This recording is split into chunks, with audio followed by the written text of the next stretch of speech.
With the first pick in the 2017 NBA Draft, the Philadelphia 76ers select Markelle Fultz from the University of Washington.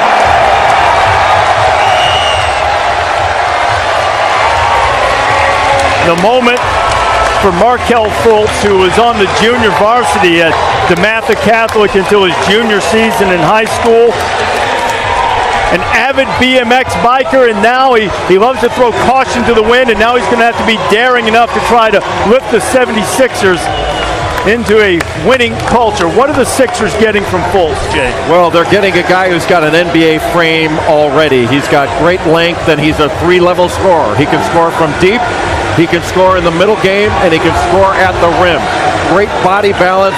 By far in this draft, the best pick-and-roll ball handler in the draft. He's essentially a James Harden clone on the offensive end. With the second pick in the 2017 NBA Draft, the Los Angeles Lakers select Lonzo Ball from UCLA.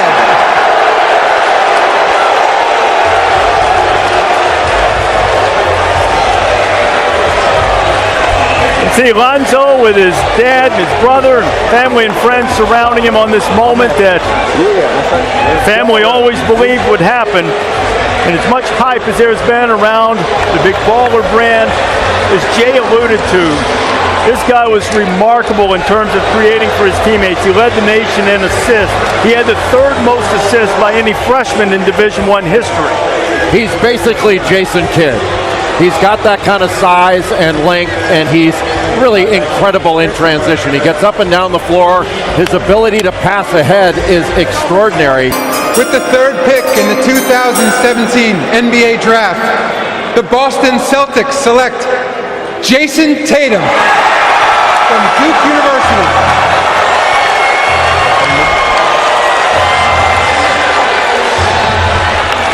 This is the fourth straight year a Blue Devil has been selected in the top three as Jason Tatum follows suit behind Jabari Parker and Jahlil Okafor.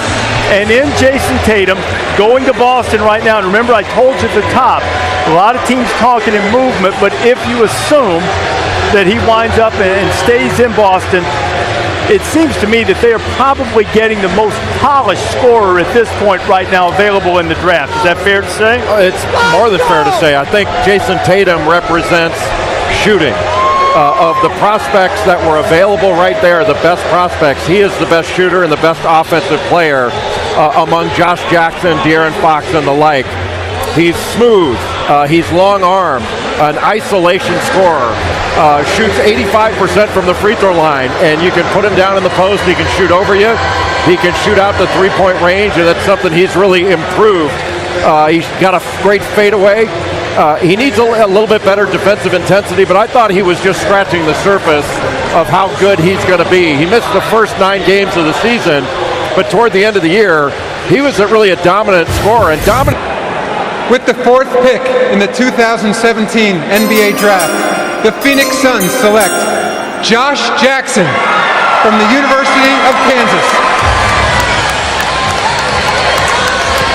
Josh Jackson, a high-energy player, finished his one season with the Jayhawks, 13 double-doubles. That's most in a single season in Kansas' storied history. He was the Big 12 Freshman of the Year. First team all-conference, but as Jay has mentioned, the one thing about Josh Jackson is how well will he score? How will the shooting come along? He's a terrific athlete, motivated competitor all the time, plays hard all the time. Oh, he's a stud. He's a freak athlete that happens to be very skilled. I think he's the best wing defender in this draft. He can guard 1 through 4.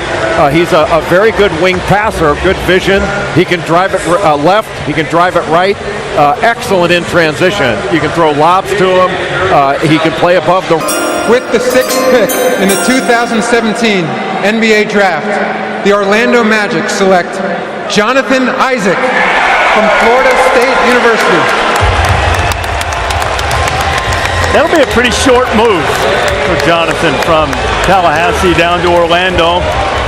Athletic, skilled guy. You know, he grew 8 inches over the course of his high school career. Now, listen to me closely, especially you, Billis. I'm not saying he's Anthony Davis. I'm not saying that.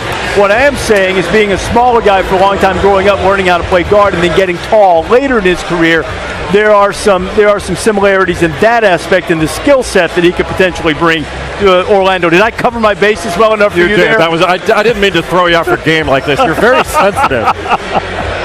The sensitive Reese Davis, but Jonathan Isaac, obviously you can see he is rail thin. I mean, I don't think he even weighs 210 pounds right now, but he is very skilled, and he's a fluid shooter and a very mobile athlete that runs with really long strides, and he's got defensive versatility. He can block shots. He's got the athletic ability to guard multiple positions when he gets into the NBA and gets a little bit stronger, and he does need to get stronger. He's got good form, a little bit of a slow release. With the 8th pick in the 2017 NBA Draft, the New York Knicks select Frank Ntilikina from Strasbourg, France, in SIG basket. Frank Ntilikina from France. He turned pro at the age of 15, and a much more positive reaction in the building, perhaps learning from the Kristaps Porzingis reaction a couple of years ago.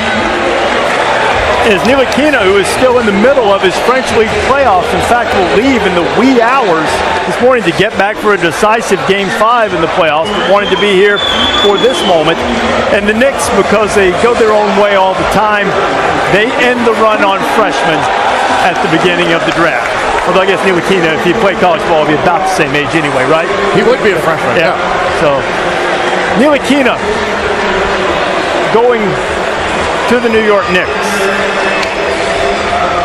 He's the MVP at the FIBA Under-18 Championships. Averaged about 15 points, 4 assists per game.